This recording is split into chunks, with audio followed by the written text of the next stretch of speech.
हरियाणा के पूर्व खेल मंत्री संदीप सिंह मामले में आम आदमी पार्टी ने एक बार फिर से मोर्चा खोल दिया है। हाल ही में चार्जशीट जो थी वो संदीप सिंह को लेकर दाखिल हुई थी, पर कई जो मामले हैं इसमें ये देखने को मिला कि उसमें चंडीगढ़ पुलिस ने जो भी कामकाज किए उसकी सारी जांच देखी है, तो उसमें ये चीज़ें फाइनल हुई हैं कि जो भी पीड़ित महिला द्वारा उसमें दोष लगाए गए थे वो कहीं ना कहीं उस चार्जशीट में भी देखने को मिले हैं। बातचीत करेंगे इस पर, हमारे साथ आम आदमी पार्टी के वरिष्ठ नेता अनुराग ढांडा मौजूद हैं, उनसे जानते हैं। सर, चार्जशीट के बारे में आपने भी पढ़ा होगा, उसमें बहुत सारी ऐसी चीज़ें निकलकर सामने आई हैं जिसमें जो पीड़िता ने दोष लगाए थे वो सही पाए गए हैं। देखिए, बिल्कुल चार्जशीट से दो तीन बातें बहुत स्पष्ट हैं।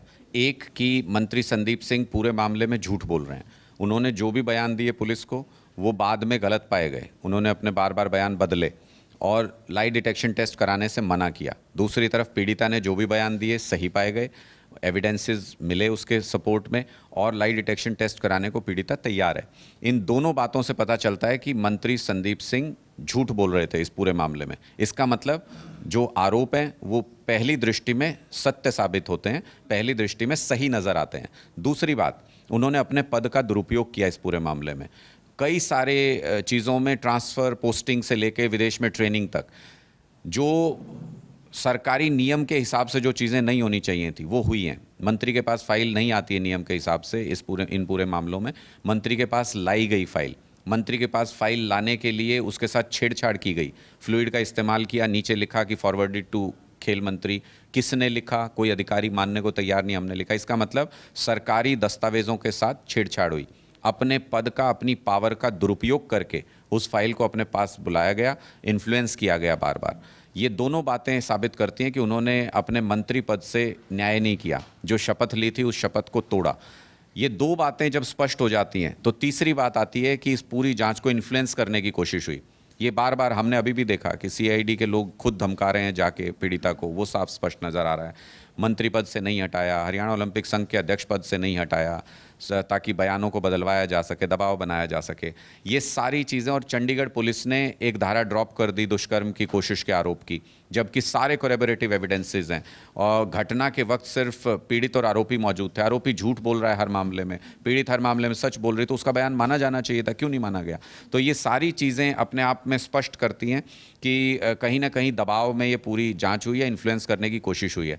इन तीनों चीज़ों को देख करके और जो घटनाक्रम हो रहा है, जिस तरीके से पीड़ित महिला कोच अपनी जान को खतरा बता रही हैं, उन सबको देख करके ये लगता है कि ये पूरे के पूरे मामले में हरियाणा के लोगों की नज़र में, हरियाणा के लोगों के मन में एक सवाल है कि कहीं पीड़ित महिला कोच की जान को खतरा तो नहीं है, कहीं उनकी सुरक्षा को खतरा तो नहीं है। क्यों हरियाणा पुलिस ने सुरक्षा कब हटाई, क्यों नहीं दे रहे? इन सब सवालों का कोई जवाब नहीं है। चंडीगढ़ पुलिस इतने सेंसिटिव केस में सुरक्षा क्यों नहीं दे रही, इस सवाल का कोई जवाब नहीं है। और जब तक इन सवालों के जवाब नहीं है तब तक निश्चित तौर पर हमें पीड़ित महिला कोच, हमारी बहन, हरियाणा की बेटी के सुरक्षा के खतरे की जो संकेत हैं वो साफ साफ नज़र आ रहे हैं। सुरक्षा की अगर बात की जाए तो जिस तरह आपने बताया कि अभी उनके पास सुरक्षा नहीं है, पर अगर चंडीगढ़ पुलिस की बात की जाए तो यहाँ पर एसएसपी जो है वो पंजाब कैडर के हैं, तो क्या उनसे इस बारे में बातचीत हुई है कोई कि उनकी सुरक्षा जो है वो मिल सके? नहीं, देखिए, चंडीगढ़ पुलिस तो चंडीगढ़ पुलिस है, उसमें कौन किस कैडर से है वो तो अब आज के दिन चंडीगढ़ पुलिस में मातहत काम कर रहा है, चंडीगढ़ पुलिस में काम कर रहा है।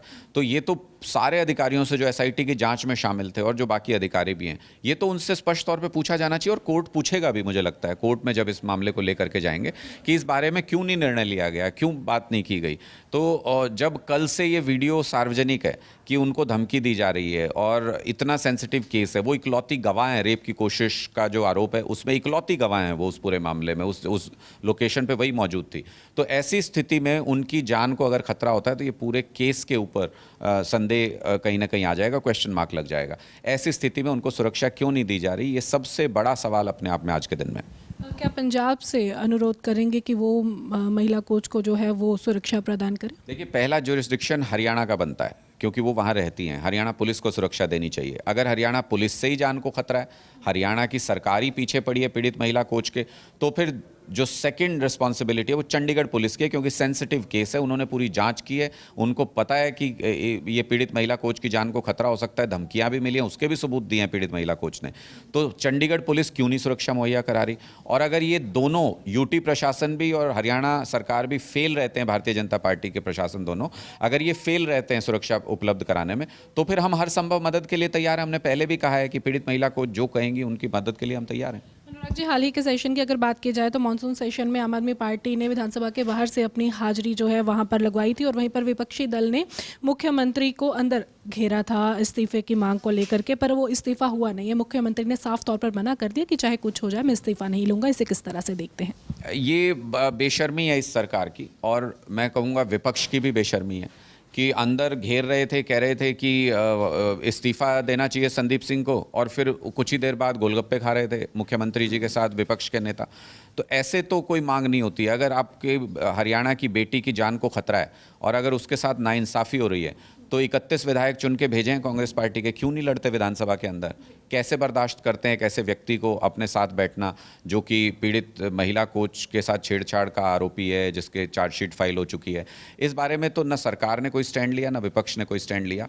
ऐसा लग रहा है कि पीड़ित महिला कोच अकेले ही ये लड़ाई लड़ रही हैं पूरी की पूरी, और हम कहीं छुटपुट कोशिश कोई कर रहे हैं उनकी मदद करने की हर तरीके से जो संभव। रणनीति तैयार की है आम आदमी पार्टी हरियाणा ने, क्योंकि इससे पहले भी आप लोगों की तरफ से आवाज़ उठाई गई थी। पेहवा के हर एक घर में जाकर आपने कहा था कि हम संदीप सिंह के बारे में बताएंगे, तो आगे की क्या रणनीति है आप लोगों देखिए, की? उनकी कॉन्स्टिट्यूंसी में तो पूरी तरह से बेनकाब कर दिया हमने उनको। उनकी कॉन्स्टिट्यूंसी के हर घर में पता है आज के दिन में कि वो उनका जो वोट लेके गए थे वो क्या कर रहे हैं वहाँ पे जाके, उनके वोट का दुरुपयोग। अगली बार जब कॉन्स्टिट्यूंसी में जाएंगे तो एक एक वोट उनको भारी पड़ेगा, एक एक वोट उनको मिलने वाला नहीं है।